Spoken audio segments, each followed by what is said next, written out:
Hello student. आज हम उत्तर भारत का जो मैदान है, जो आपकी 9th क्लास की एनसीईआरटी भूगोल हम कर रहे हैं, उसका अगला पार्ट करने जा रहे हैं। हमने इससे पहले की जो वीडियो थी उसमें पढ़ा था कि जो हिमालय पर्वत है उसका वर्णन किया था, लेकिन आज जो है वो हम करेंगे उत्तर भारत का जो मैदान है इसके बारे में। ये उत्तर भारत का जो मैदान है इसका वर्णन इसमें हम करने जा रहे हैं। इसमें इस चित्र को आप ध्यान से देखो, इससे अगले वाला जो पार्ट है वो जितने भी स्लाइड है वो इसके ऊपर हैं। तो मैदान कहाँ कहाँ पर पड़ता है भारत में, जो हमारा मैदान है वो देखो, ये सारा है, ये सारा जो क्षेत्र ये दिखाई दे रहा है ये भारत में उत्तर भारत का मैदान है। इससे ऊपर वाला ये जो हमने कल हिस्सा किया था ये पर्वतीय क्षेत्र था, पहाड़ थे, ये यहाँ से यहाँ तक। ये जो मैदान है ये ब्रह्मपुत्र नदी का मैदान है, और ये वाला जो मैदान है, ये जो मैदान आपको दिखाई दे रहा है ये है सतलुज, गंगा और ब्रह्मपुत्र, 3 नदियों का ये मैदान है। ब्रह्मपुत्र नदी का ये मैदान है। तो ये जो आज की वीडियो है इसमें हम इस मैदान का जो है वर्णन करने जा रहे हैं, तो इसको आपको ध्यान से देखना है। तो ये कहता है, शुरू से देखो, उत्तर भारत का मैदान 3 प्रमुख नदियाँ, इसकी प्रमुख 3 नदियाँ हैं। 3 नदियाँ कौन कौन सी हैं ये देखो, सिंधु नदी, गंगा नदी और ब्रह्मपुत्र। 3 नदियाँ, जो पूरा उत्तर भारत का मैदान है वो 3 प्रमुख बड़ी नदियों से मिलकर के बना है, सिंधु, गंगा और ब्रह्मपुत्र नदियों से। और इसकी जो सहायक नदियां हैं, अन्य जो नदियां हैं जो इनके साथ लगने वाली नदियां हैं जिनको इनकी सहायक नदियां बोलते हैं, उनसे मिलकर के उत्तर भारत का ये मैदान बना है। और यह मैदान जलोढ़ मृदा से बना हुआ है। जलोढ़ देखो, ये है जलोढ़ मृदा कौन सी होती है? जो मिट्टी नहरों के द्वारा, नदियों के द्वारा लाई गई मिट्टी होती है, अर्थात पहाड़ों के ऊपर से जो नदियों के द्वारा जो मिट्टी लाई होती है उसको जलोढ़ मिट्टी बोलते हैं, और उसके द्वारा ये बना हुआ है। और ये क्या है? एक उपजाऊ मैदान का निर्माण करता है। अर्थात जो ये मैदान मैंने आपको दिखाया था, ये पूरा मैदान क्या है? उपजाऊ है। ये जो पूरा मैदान है भारत में, ये उपजाऊ मैदान का ये नदियाँ निर्माण करती हैं। इसका विस्तार 7 लाख वर्ग किलोमीटर है। अर्थात इसका जो फैलाव है, जो उत्तर भारत का हमने मैदान पढ़ा था उसका फैलाव कितनी दूर तक है? 7 लाख वर्ग किलोमीटर के क्षेत्र में ये इसका विस्तार जो है फैला हुआ है। ये 7 लाख वर्ग किलोमीटर का जो क्षेत्रफल है इसमें ये फैला हुआ है। और इसकी चौड़ाई, लंबाई कितनी है इसकी? 2400 किलोमीटर। पिछले जो वीडियो थी उनमें हमने पढ़ा था कि जो हिमालय पर्वत है उसकी भी जो पूर्व से पश्चिम तक लंबाई कितनी थी? लगभग 2400। और इसकी भी, अर्थात ये हिमालय के दक्षिण का जो भाग है उसमें बराबर ये फैला हुआ है।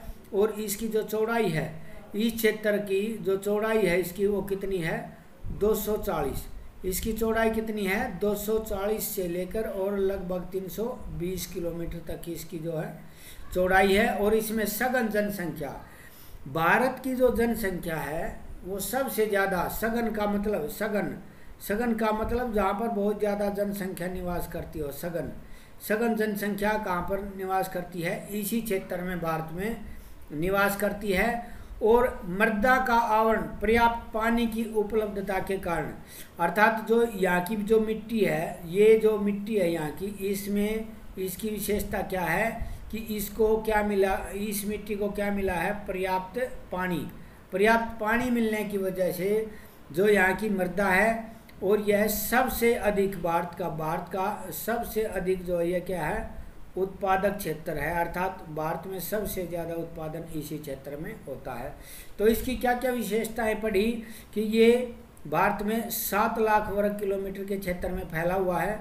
इसकी कितनी है? 2400 किलोमीटर। हिमालय जितनी जो है इसकी लंबाई है, चौड़ाई इसकी लगभग ये लगा लो 240 से लेकर और 320 तक इसकी चौड़ाई है। और इस पर पानी की वजह से, जो पानी है उसकी वजह से यह जो क्षेत्र है वो सबसे उपजाऊ भारत का माना जाता है, उत्तर भारत का मैदान। उसके बाद उत्तर भारत में पर्वतों से आने वाली नदियाँ, जो हमारे पहाड़ हैं, जो पर्वत है, उनसे जो नदियाँ आती हैं, हमारी जो पर्वतों से जो नदियाँ आती हैं, जो पर्वतों से जो नदियाँ आती है वो निक्षेपण द्वारा, निक्षेपण है, निक्षेपण क्या होता है कि नदियाँ अपने साथ जो गाद लाती हैं उसके द्वारा निचले भागों में गाद को इकट्ठा कर देती है। गाद का मतलब जो पानी के साथ जो दलदली क्षेत्र होता है उसको इकट्ठा करती हैं, और इसके परिणाम स्वरूप इस क्षेत्र में क्या होता है, नदी द्वीपों का निर्माण। द्वीप भारत के हमने पढ़ाए थे, लेकिन जो नदी द्वीप है वो क्या होते हैं कि जो बड़ी नदियाँ होती हैं जब वो बहती हैं पानी में, पानी उनमें चलता है, तो वहाँ पर जहाँ पर गाद आ जाते हैं या ज़्यादा वो मिट्टी इकट्ठी हो जाती है तो वो अपना रास्ता नदियाँ बदल लेती हैं। मतलब नदियाँ जब रास्ता बदल लेती हैं और बीच का जो ऊंचा वाला भाग है जो बच जाता है उसको नदी का द्वीप का कहते हैं। और ये नदियाँ अपने निचले भागों में, जो ये नदियाँ हैं वो अपने निचले भागों में, कहाँ पर, ये नदियाँ अपने निचले भागों में, ये नीचे के भागों में बहुत सी धाराओं में विभाजित हो जाती है। जैसे एक ये नदी आ रही है, ये मान लो गंगा नदी है, और जब वो वहाँ जाती है तो ये कई सारी यदि धाराओं में विभाजित होगी, बहुत सही धाराओं में विभाजित होती है, तो इन धाराओं को क्या कहेंगे हम, वितरिका। जब एक नदी, ये जैसे ये मेन नदी थी और ये नीचे आकर कई धाराओं में विभाजित होगी, छोटी छोटी धाराओं में, इनको क्या कहेंगे हम, वितरिकाएं इनको कहा जाता है। उत्तर भारत में, उत्तर भारत के मैदान को 3 भागों में बांटा जाता है। जैसे हमने हिमालय पर्वत को बांटा था, वो 3 भाग बांटे थे हिमालय पर्वत के। हिमालय पर्वत के 3 भाग कौन से थे, सबसे पश्चिम का जो हिमालय था वो पंजाब का हिमालय था, जो मध्य का हिमालय था वो कुमाऊं हिमालय था, और पूर्व का हिमालय था वो असम हिमालय था। इसी प्रकार जो उत्तर भारत का भारत में मैदान है, जो उत्तर भारत का हमारा मैदान है, वो भी उत्तर भारत का मैदान भी, उसको भी हम 3 भागों में बांट सकते हैं। और यह सबसे जो उत्तर से पश्चिम भाग को जो क्या कहेंगे, पंजाब, जो सबसे उत्तर में और पश्चिम का जो क्षेत्र है, अर्थात इसी प्रकार जिस हिमालय को हम पंजाब हिमालय के नाम से जाने जाते थे उसी को पंजाब का मैदान भी कहा जाता था। और इसमें कौन सी नदियां हैं, सिंधु और इसकी सहायक नदियां, जो सिंधु नदी है और इसकी जो सहायक नदियां हैं, सिंधु और उसकी सहायक नदियों द्वारा बनाए गए इस मैदान का बहुत बड़ा भाग कहाँ पर है, ये पाकिस्तान में। हमने जो चित्र देखा था शुरू में, ये देखो आप, ये इसमें क्या है कि जो सतलुज नदी है वहाँ तो भारत में आता है, ये जो सतलुज नदी है इसका क्षेत्र तो भारत में आता है, लेकिन ये जो क्षेत्र है ये सिंधु नदी का है, ये मैदान में आता है, ये पाकिस्तान का जो है इसमें भाग इसमें शामिल किया जाता है। और इसकी सहायक नदियाँ 2 आब क्षेत्रों का निर्माण करती हैं। किसका निर्माण करती हैं, 2 आब क्षेत्र। देखो 2 आब, ये शब्द क्या होता है, 2 आब क्या होता है कि जब नदी, एक नदी जैसे मेन नदी है ये जा रही है और एक भाग यहाँ पर गया, एक नदी का भाग यहाँ पर गया, एक नदी का भाग यहाँ पर चला गया, तो बीच का जो हिस्सा होता है जिसको जो है ये वाला, अच्छा 2 नदियों के, इस नदी में से जैसे मान लो 2 नदी अलग अलग हुई, तो ये जो बीच का भाग है, जो बीच का जो ये क्षेत्र है इसको क्या बोलेंगे हम, 2 आब का क्षेत्र। तो ये नदियाँ जो है वो भारत में 2 आब के क्षेत्रों का भी निर्माण करती हैं। गंगा के मैदान का विस्तार घग्गर और तीस्ता नदियों के बीच में है। पश्चिम में, इसके पश्चिम में कौन सी नदी से शुरू होता है, ये पश्चिम में ये घग्गर नदी से जो है शुरू होता है।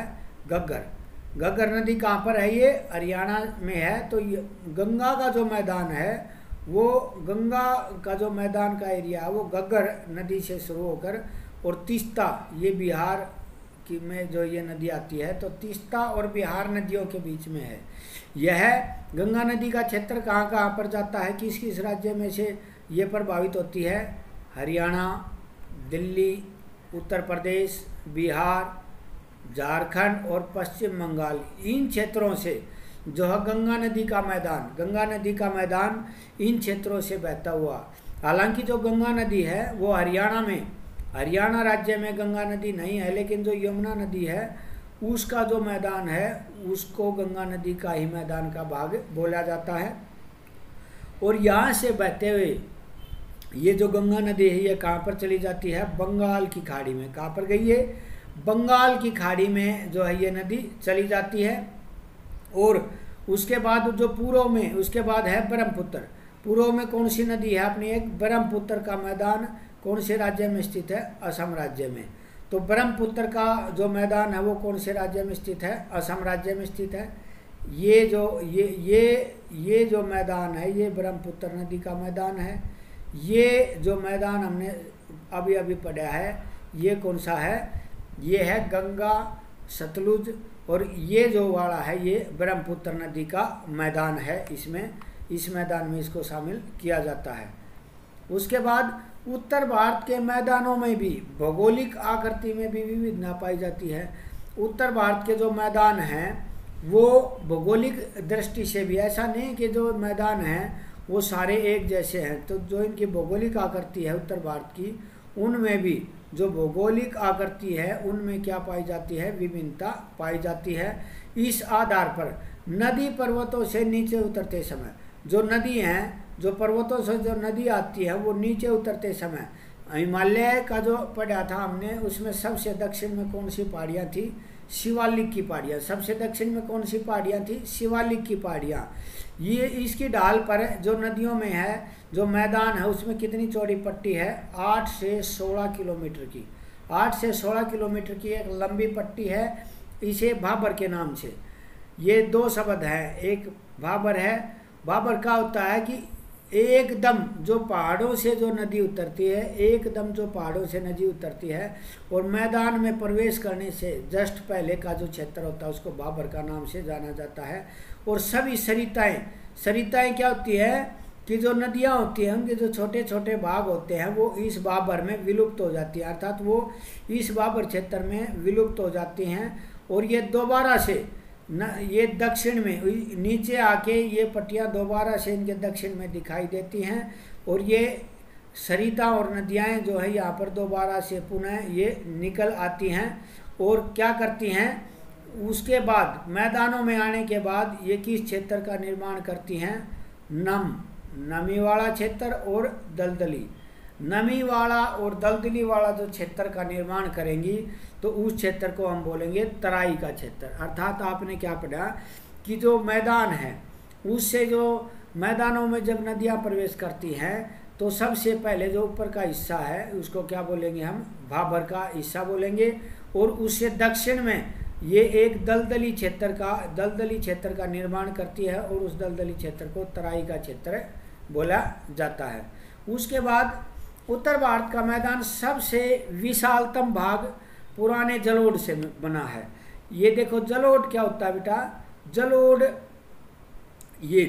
क्या होता है, ये देखो जलोढ़ वो होता है कि जो पहाड़ों द्वारा लाई गई जो मिट्टी होती है उसको हम बोलेंगे जलोढ़ से ये बना हुआ है। और ये नदियाँ बाढ़ वाले इलाकों के ऊपर जो है स्थित है और वेदिका जैसी आकृति ये है बनाता है।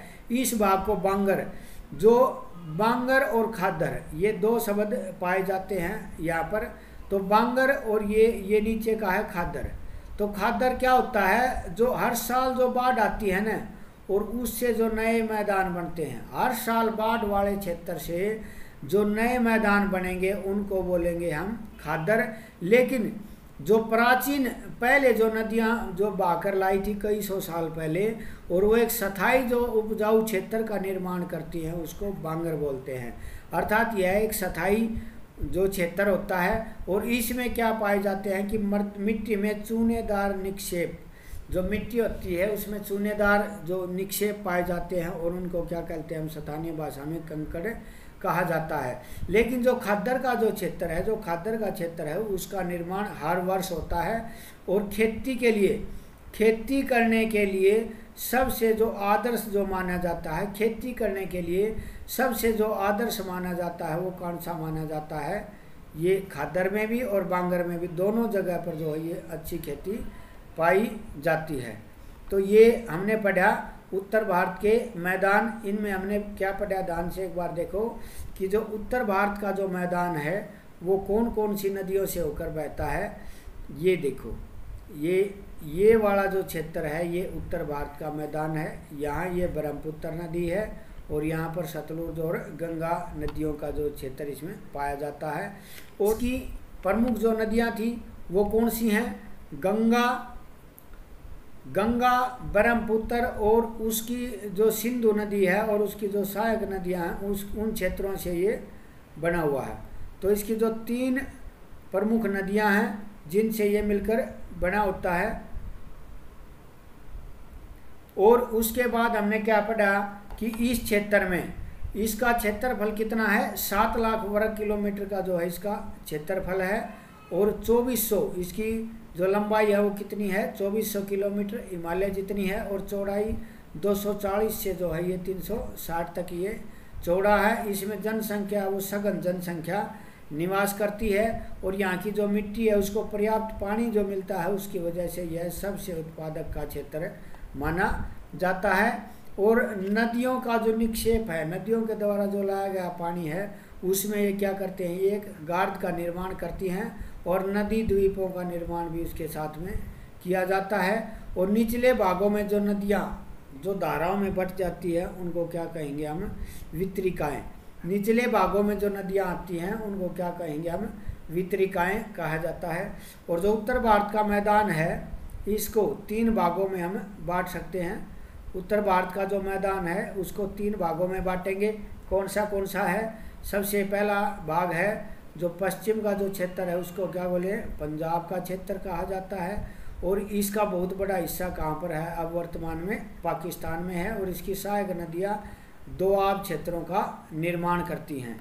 और आगे हमने पढ़ा था कि जो गंगा का मैदान है, जो गंगा का मैदान है उसका जो क्षेत्र है वहाँ वो कहाँ तक फैला हुआ है? गंगा का जो क्षेत्र है वो कहाँ तक फैला हुआ है? हरियाणा जो राज्य है उसमें जो घग्गर नदी है उसके शुरू होकर और बिहार में तीस्ता नदी तक जो है ये फैला हुआ है। और लास्ट में पूर्व में जो है अपना कौन सा है? जो ब्रह्मपुत्र नदी का मैदान है। और वो कौन से राज्य में स्थित है? पूर्व में असम राज्य में ब्रह्मपुत्र नदी का मैदान स्थित है। और सबसे जो नीचे का जो क्षेत्र है, जो सबसे नीचे का जो क्षेत्र है इसमें वो कौन सा क्षेत्र माना जाता है? सबसे नीचे का है शिवालिक। हमने जो हिमालय पर्वत पढ़ा था उसमें हमने क्या पढ़ा था कि शिवालिक की पहाड़ियाँ हैं, जो शिवालिक की पहाड़ियों का जो क्षेत्र है वो सबसे नीचे का जो क्षेत्र है। और इसमें क्या होता है? भाबर का जो क्षेत्र है वो पाया जाता है जिसमें नदियाँ एक बार विलुप्त हो जाती हैं और दोबारा से नीचे निकल आती हैं। और वहाँ पर किस क्षेत्र का निर्माण करती हैं? एक दलदली क्षेत्र का निर्माण करती हैं। उस दलदली क्षेत्र को हम क्या कहेंगे? तराई का क्षेत्र कहते हैं। और सबसे जो नीचे है उसमें खादर और बांगर 2 तरह की जो है ये पाई जाती थी। खादर कौन सा होता है और बांगर कौन सा होता है? तो खादर देखो, खादर वो होता है कि जिसमें जो प्राचीन जलोढ़ होता है जो पहले लाया गया होता है उसको बोलेंगे हम खादर का क्षेत्र। और बांगर का क्षेत्र कौन सा होता है कि जो खादर होता है जो नई, उसके बांगर होता है जो प्राचीन काल से लाया गया है। और खादर होता है जो हर साल जो नदियाँ जो अब बाढ़ के मैदानों से लाती हैं उसको हम खादर कहेंगे। और ये दोनों ही क्षेत्र खेती के लिए सबसे आदर्श माने जाते हैं। तो ये पढ़ा हमने उत्तर भारत का जो मैदान था उसका। अगली वीडियो में हम जो है अन्य जो क्षेत्र थे इसका उनका वर्णन करेंगे। धन्यवाद।